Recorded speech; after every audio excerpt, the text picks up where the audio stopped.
Mayong adlaw mga binati o minahal kong matalumnon. Welcome to my channel, welcome to Eco TV News, ang channel sa kalambuan sa lungsod sa Matalom.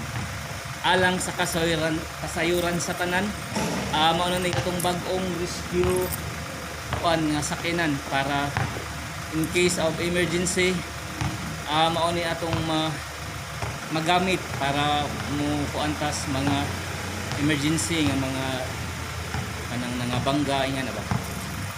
Ubo sa pagpaningkamot nila ni Mayor Eric S. Pahulio o mga konsehalis ahead sa atong NDRMO dire sa lungsod sa Matalom, Rodel Escolano. Naningkamot sila aron mahatag og maayong serbisyo ang katawhan dire sa lungsod sa Matalom.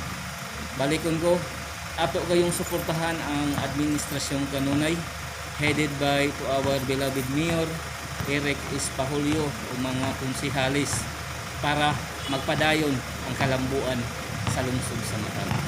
Okay, among itor guys nya kuan aron makita nato kung unsa kanindot ang mga rescue nga sakinan gibuhat ni guys para sa katawhan diri sa lungsod sa Matalom. Okay, among itor guys kung unsa kanindot ang atong rescue team, rescue nga sakinan para sa katawhan sa lungsod sa Matalom. Welcome to my channel, welcome to Eco TV News, ang channel sa kalambuan sa lungsod sa Matalom.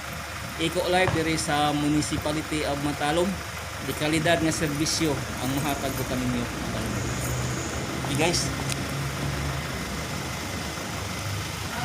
mauni guys, mauni Matalom NDRMO rescue nga sakinan gibuhat mi guys para ang katawhan sa lungsod sa Matalom mahatag og maayong serbisyo para sa kaayuhan sa tanan.